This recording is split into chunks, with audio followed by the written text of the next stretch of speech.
My name is Michelle. I was actually at a marriage seminar, and one of the wives had shared, she actually had just come off of a Kairos Outside in the Houston area.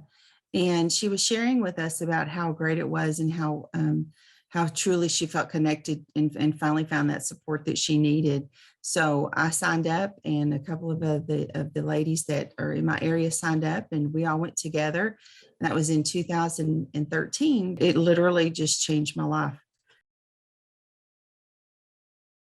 I've been married for 18 years, and at that time it was probably closer to 8. Um, and you kind of get isolated from your friends, from your church, from your family. And I had all these emotions and things that I was going through, and I couldn't share those with anyone because whenever somebody would hear that you were married to an inmate, you got the shuns and the stares and the gawking and the pity. And so I just pretty much stopped talking to anybody unless I knew that they were related to someone who was incarcerated.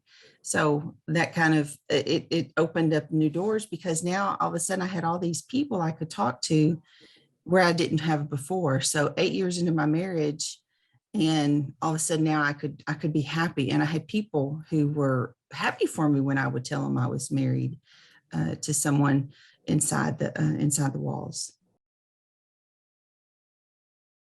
I had a great support system behind me, and they actually, we together led a wonderful weekend. And I was hooked. I was hooked at the reunion. It was like I just, it's like, give me, let me sign my reservation or my applications for the next 25 years. It was wonderful. I was given a new identity, one that I was proud of, and I wasn't ashamed to be. I was no longer just an inmate wife. I had a name. I had duties and responsibilities, and people, they respected what I had to say, and they wanted to hear my testimony. I have a voice now where I didn't before. And that's to me, the most important thing, is because now you have a voice, and now people want to hear the struggles, and they want to hear how you overcome those obstacles. And it has been life-changing for both me and my husband, because we do Kairos together. My husband, he served 35 years in Texas. I'm sorry, 30 years in Texas, and he's been 5 years in Oregon. And his just because his sentence is over or will be over soon doesn't mean that's the end of it, because not only do I need that continued support because he is still inside, even when they come out, they need that support. And so they need to know that once you walk out the door, it's not over, it's just beginning. And they have opportunities, because there's still families who are struggling. There's still women who are silenced because of their loved one's offense. And they have to take that accountability for something that they didn't even do, but they carry that weight and they carry that burden.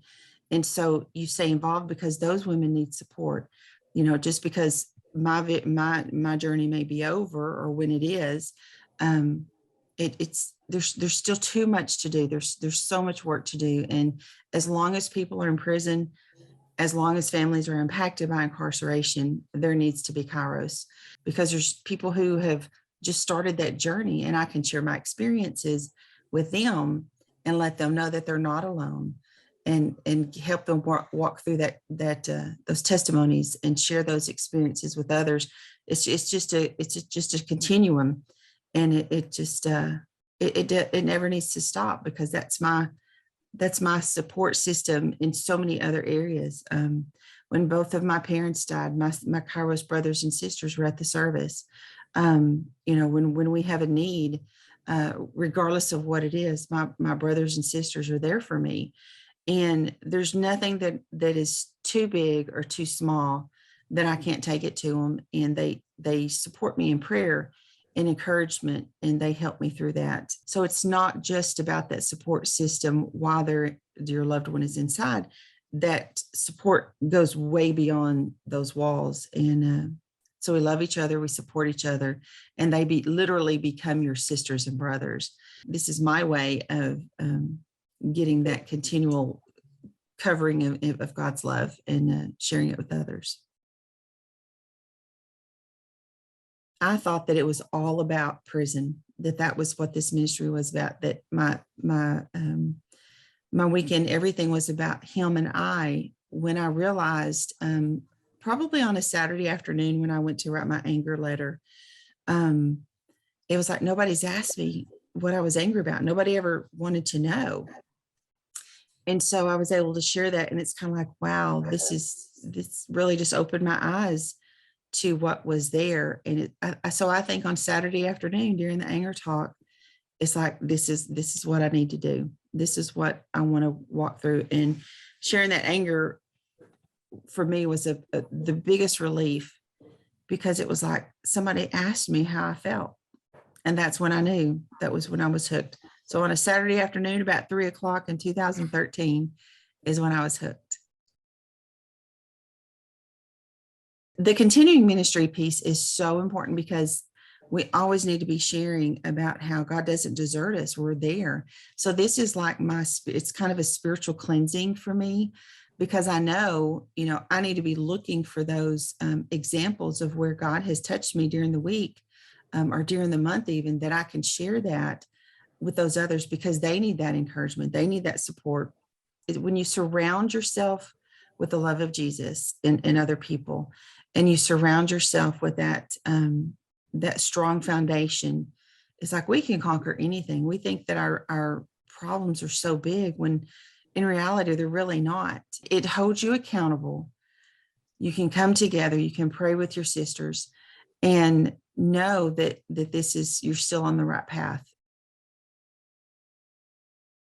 I can't explain it and put into words what the weekend did for me, but I can tell you that if you're not sure, just try it. And if you're feeling a tug on your heart that maybe, I'm not sure,